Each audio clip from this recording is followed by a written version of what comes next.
geometria analítica, agora nós vamos trabalhar com a parte específica dela, que é a parte de retas. Quando a gente estuda função, a gente aprende que a função de primeiro grau é uma função com esse formato aqui, ó. Y igual a x mais b. Onde a gente repara que o a é um elemento que acompanha o x e que interfere no crescimento ou decrescimento da reta. O b é um termo que é o que toca no eixo y, também fundamental. E que sempre o gráfico dela é sempre o gráfico de uma reta. Na geometria analítica, a gente volta a estudar esse assunto, só que sob abordagens diferentes. Eu vou apresentar aqui 4 maneiras de escrever a mesma equação que é aquela ali que está escrita ali em função de primeiro grau. Ou seja, eu vou escrever diferente, mas é como se fosse uma tradução para certas ocasiões serem mais fácil de usar essa, em outro momento é mais fácil usar essa e assim por diante. Então você vai ter que escolher, dependendo das informações que você tiver, em qual você vai trabalhar. Então eu vou ensinar uma por uma separadamente, tá? Mas em particular, só fazendo uma geral aqui, o formato delas muda no como eu escrevo. Então assim, a geral, por exemplo, vai ficar nesse formato assim, ó, ax mais b mais by mais c igual a zero. Esse é o formato da geral. A reduzida é y igual a mx mais q. Na fundamental é y menos y0 igual a m vezes x menos x0. E a segmentária, x sobre p mais y sobre q é igual. Então reparem que todas têm uma certa semelhança em referência a teu x, teu y, né? Teu x, o y, x, o y. Ele aparece alguns termos excepcionais aí que são o m, esse q. Repare que essa lembra muito aquela, só mudou m e q por a e b. Na verdade, muda só por causa da teoria mesmo, mas o m e o q é a mesma coisa que o a e o b. Aqui envolve esse índice zero aqui, que depois eu falo. O p e o q são pontos especiais da reta, mas é o que nós vamos estudar agora, tá? Então nós vamos começar pela equação geral da reta. A equação geral da reta, eu acabei de construir aqui um desenho passando pelo ponto A e B. Ele vai ter que ser necessário, tá? Eu até coloquei como observação aqui já para deixar bem claro, que eu saiba pelo menos 2 pontos dessa reta, tá? Então eu consegui determinar qual é a equação geral dessa reta que está desenhada aqui, eu preciso primeiramente saber 2 pontos. Então eu dei 2 pontos aqui, tá? O ponto A e o ponto B, com essas coordenadas xa, ya, xb e yb. Para determinar a equação dela, eu vou adicionar um ponto arbitrário aqui, tá? Ó, eu estou acrescentando um ponto aqui, que eu vou chamar de x e de y. Esse xy é um ponto que representa, na verdade, todos os pontos da reta. Por isso que eu falo que é um ponto arbitrário. Porque eu posso dar qualquer valor para x, que eu acho y, e ele vai pertencer necessariamente à reta. Pela teoria que a gente estudou anteriormente, 3 pontos vão estar alinhados se aquele determinante for zero. Então é isso que eu vou usar. Eu vou usar justamente a teoria de que o determinante desses 3 pontos que eu estou marcando aqui tem que dar zero. Então eu vou pegar as coordenadas x, y e 1. Reparem que é o x, y arbitrário, então são as variáveis. Depois eu ponho as coordenadas que eu tenho, que é o xa, ya e o xb, yb. Calculando esse determinante e colocando igual a zero, eu vou chegar na equação geral da reta, tá? Que tem, de modo geral, o formato ax mais by mais c igual a zero. Reparem que o formato dele é um pouco diferente da função de primeiro grau. Não fica o y isolado. Fica, na verdade, sempre igual a zero. Tudo fica para o lado esquerdo da equação, tá? Vou mostrar um exemplo. Então, vamos fazer esse exemplo aqui, ó. Qual é a equação geral da reta que passa pelo ponto A de coordenada 3 e 2 e ponto B coordenadas menos 2 e menos 1? Então, pela teoria, eu vou montar o determinante. Então vai ficar x, y e 1. Reparem que a primeira linha eu estou usando as variáveis, x e y. Agora, as outras linhas eu vou usar as coordenadas do ponto que eu tenho. Então 3 e 2, menos 2 e menos 1. Então vamos usar a regra de Sarros. Vou copiar as duas primeiras colunas. X, 3 e menos 2, Y, 2 e menos 1. Então vamos multiplicar as diagonais. Então aqui fica x vezes 2 vezes 1, que dá 2x. Y vezes 2 vezes 1 vezes menos 2. 1 vezes 3 vezes menos 1. Aqui vai ficar 2 vezes menos 2 vezes 1. Aqui fica x vezes 1 vezes menos 1, que vai ficar menos x. E y vezes 3 vezes 1, que vai dar 3y. Então aqui vai montar, a equação vai ficar 2x menos 2y menos 3 menos, eu vou subtrair agora, menos 4 menos x mais 3y. Tá? Então eu juntei as duas partes, agora vamos fazer a conta. Vai ficar. Aqui não dá para juntar nada, então só vou tirar o parênteses. Esse menos distribui para todos, tá? Lembrando que distribui. Então vai ficar mais 4, mais x, menos 3y. Tá? Isso aqui é meu y. Então ficou 2x com x, ficou 3x. Lembrando que essa conta também, gente, o determinante dá zero, tá? Eu vou colocar aqui, vou até destacar aqui para não esquecer. Essa conta está sempre igual a zero, tá? O determinante tem que dar zero para que esses três pontos estejam alinhados. Então ficou 3x menos 2y com menos 3y dá menos 5y. E o menos 3 com mais 4 vai ficar mais 1. Isso tudo igual a zero. Então essa daqui é a equação geral da reta.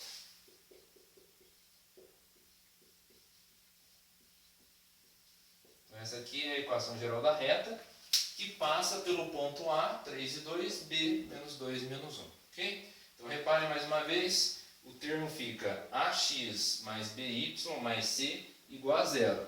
Não fica o Y isolado, tá? Na equação geral fica desse formato aqui. E aí toda vez que você quiser calcular, usa a regra do determinante e aí você acha a equação. Vou falar para vocês agora sobre a inclinação da reta. Construir aqui um gráfico de uma reta crescente, passando pelo ponto A e passando pelo ponto B, tá? Com coordenadas xa, ya, xb, yb. Destaco aqui esse ângulo chamado alfa, em que ele é formado a partir do eixo x e com a reta, tá? Cruzando com o eixo x nesse ponto. Esse ângulo alfa vai ser a maneira que a gente vai medir o quanto a reta está inclinada. Então observe que o ângulo aqui de alfa ele é menor do que 90 graus. Tá? Se ele chegasse até 90 graus, eu teria uma reta paralela ao eixo y. Então ela nem configuraria como uma função. Lembrando que para ser função, todo x só pode ter um único y. No caso dela ser vertical aqui, um x aqui teria infinitos y, tá? Então não serviria. Então quer dizer, para ângulo menor do que 90 graus, eu vou ter sempre uma reta subindo. Ó. Fazendo a leitura da esquerda para a direita, o gráfico sobe. Reparem aqui, por exemplo, nesse segundo gráfico. Ó. E o gráfico dela está caindo, tá? Fazendo a leitura da esquerda para a direita. Então esse ângulo que está aqui, ó, vou chamar também de alfa, ele é um ângulo que é maior que 90 graus. Ou seja, ângulos maiores do que 90 vão fazer com que a curva esteja descendo, fazendo a leitura da esquerda para a direita. Ângulos menores do que 90 graus, o gráfico vai estar subindo. Tá? Então essa é a primeira observação que eu faço aqui. Alfa maior que 90 graus vai ser decrescente. Alfa menor do que 90 graus, crescente. Tá? E se for alfa igual a 90 graus, não é função, tá? Que eu estava destacando aí. Lembrando função de primeiro grau, y é igual a x mais b. Quem que definia quem era crescente ou decrescente? Era o a. Então, se o a é maior que zero, era crescente. Se o a é menor do que zero, é decrescente. Esse detalhe agora tem a ver com esse, tá? O que eu vou relacionar agora os dois é usando a geometria analítica.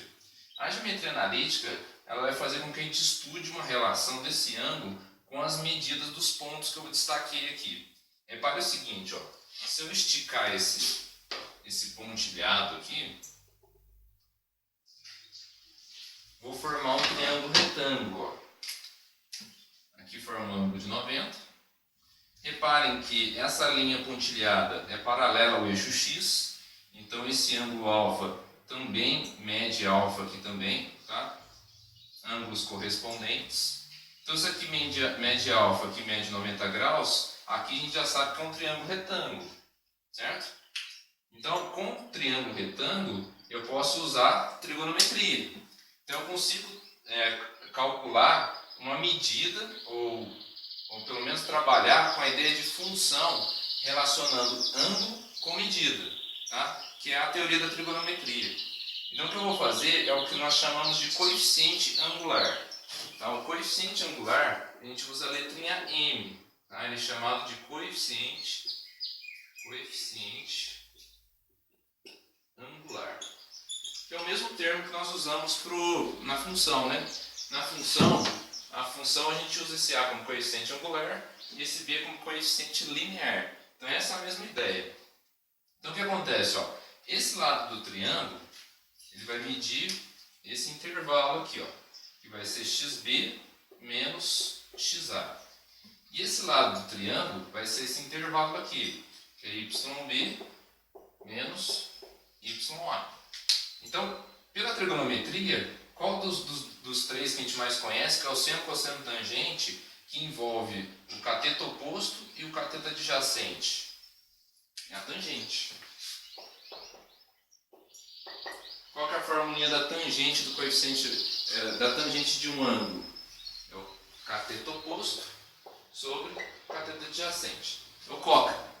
Então, nesse caso, ó, quem que é o cateto oposto? É o yb menos ya.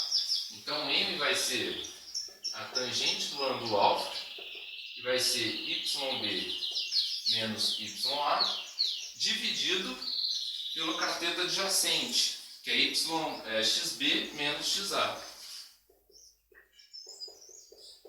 Daqui, nós conseguimos definir uma fórmula que envolve o ângulo alfa com as medidas que eu consigo determinar, né, com os pontos aqui, com as coordenadas, que eu consigo escolher de uma determinada reta. Então eu consigo relacionar um ângulo de inclinação da reta com as medidas de um determinado ponto, né, as coordenadas de um determinado ponto, ou de dois pontos dessa reta. Então isso nós vamos chamar de coeficiente angular. Então o que nós construímos foi determinar uma relação entre o ângulo e as medidas desse triângulo aqui, ó. Ou seja, a partir de dois pontos de uma reta, eu consigo encontrar o lado desse triângulo, consigo encontrar o lado desse triângulo, e aí eu consigo envolver a inclinação da reta medida por esse ângulo, e aí eu consigo então determinar uma expressão trigonométrica, que é a tangente do ângulo, que vai mostrar um certo número. Ou seja, eu consigo mostrar dentro da própria equação aqui, eu vou mostrar daqui a pouquinho, é que o m, que é o coeficiente angular que eu acabei de apresentar, é o próprio a que está aqui nessa função de primeiro grau. Daqui a pouquinho eu mostro. Mas só para entender o que eu acabei de escrever aqui na lousa, reparem que se a alfa é menor do que 90, ela é crescente. Se a é maior que zero, ela é decrescente. O que significa? É que se alfa, ou seja, esse ângulo aqui, ó, é menor do que 90, a tangente é positiva. Lembra que a tangente ela é positiva no primeiro quadrante. Se ela é positiva no primeiro quadrante, então quer dizer que o m vai ser positivo, ou seja, o a vai ser positivo. Então ela tem que ser crescente. Se a tangente de um ângulo é maior que 90 graus, maior que 90 graus, ela vai ser um ângulo que vai ser lá 91 até o 180.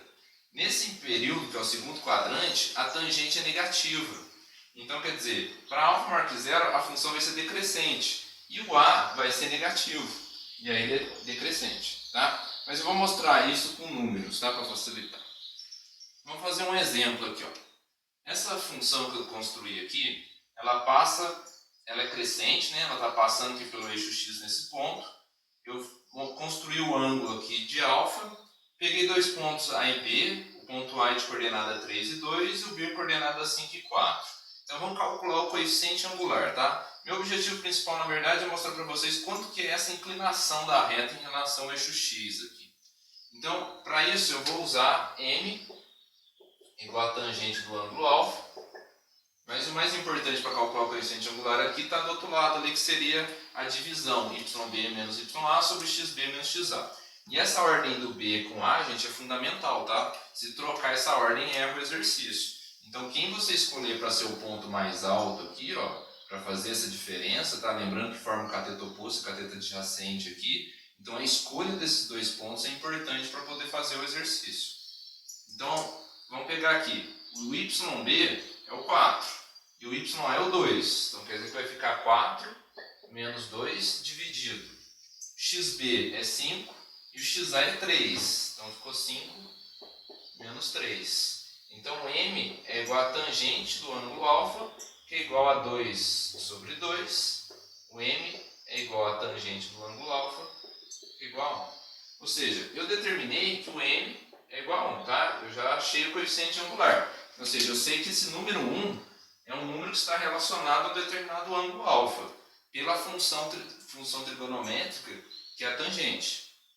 Mas agora a pergunta, se a tangente está sendo 1, tá? Vou apagar aqui para ficar um pouco mais claro. Ó. Tangente do alfa é igual a 1. Quem faz o alfa aqui tornar a tangente 1? É o 45 graus. Então, o alfa é igual a 45 graus. Achei a inclinação dessa reta. Quer dizer que esse ângulo que faz aqui com o eixo X, da reta com o eixo X, é um ângulo de 45 graus. E sei que o coeficiente angular da reta é 1.